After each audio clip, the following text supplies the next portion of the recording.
Ẹ kú dédé àsìkò yìí gbogbo ibi tí ẹ ti ń gbọ́ mi lé lóko tàbí lẹ́yìn òde, ẹ jẹ́ kí a gbàdúrà. Bàbá ayérayé, a dúpẹ́ fún àánú àti ojú rere tí a rí gbà o. A dúpẹ́ tí ẹ kà wá mọ́ àwọn àlàyé ọkàn. A dúpẹ́ Ọlọ́run ìyanu, a rí ọjọ́ ìṣẹ́gun mìíràn o. A dúpẹ́ fún àwọn ogun tí ẹ ti ṣẹ́ fún wa ní gbogbo ìrìn àjò wa.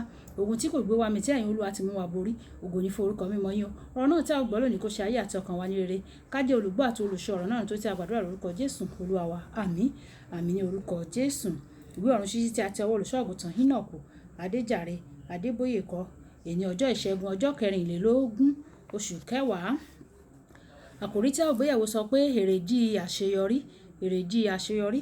Àwọn àkọ́sórí wa nínú ìwé Tímótì kìíní orí ìkẹfà ẹsẹ̀ ìkẹtàdínlógún.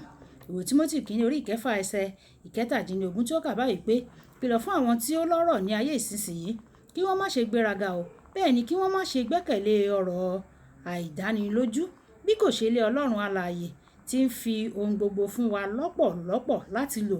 Nígbà tí àwọn ọmọ bíbélì kíkà wa bákan náà nínú ìwé Tímótì kìíní orí ìkẹfà ẹsẹ̀ ìkẹrìndínlógún títí dé ẹsẹ̀ ìkọkàndínlógún tí ó kà báyìí pé kìlọ̀ fún àwọn tí ó lọ́rọ̀ ní ayé ìsinsìnyí kí wọ́n má ṣe gbéraga, bẹ́ẹ̀ ni kí wọ́n má ṣe gbẹ́kẹ̀lé ọ̀rọ̀ àìdánilójú bí kò ṣe lé Ọlọ́run alààyè tí ń fi ohun gbogbo fún wa lọ́pọ̀lọpọ̀ láti lò.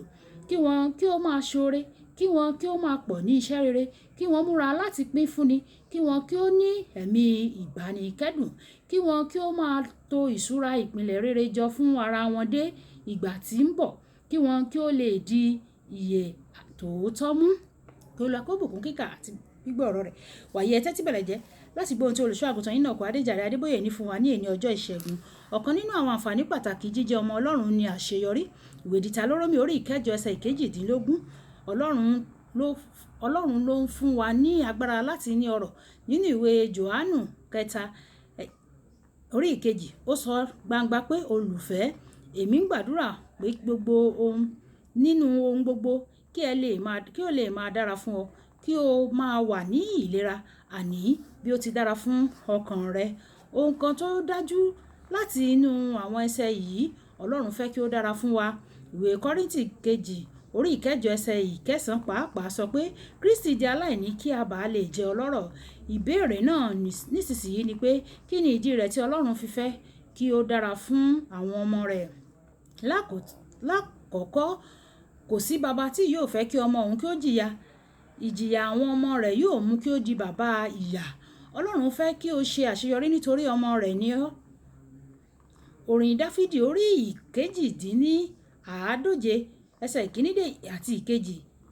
Ti èyí lẹ́yìn, ìbùkún ni fún gbogbo ẹni tí ó bẹ̀rù Olúwa tí ó sì ń rìn ní ọ̀nà rẹ̀, nítorí tí ìwọ yóò jẹ iṣẹ́ ọwọ́ rẹ. Ìbùkún ni fún ọ, yóò sì dára fún ọ.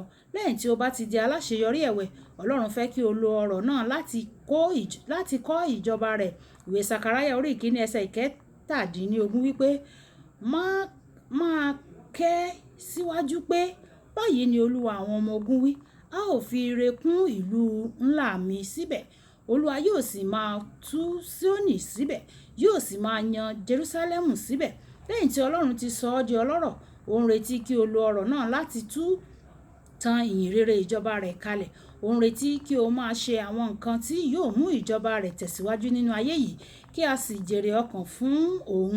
Èyí túmọ̀ sí pé bí o bá ti di ọlọ́rọ̀ tí o kò tíì ṣe agbátẹrù àwọn iṣẹ́ àkànṣe ìjọba, a jẹ́ pé o ní láti yí ọkàn rẹ padà lónìí o. O ní láti ní ìtara nípa lílo owó rẹ fún Ọlọ́run ju ohunkóhun mìíràn lọ.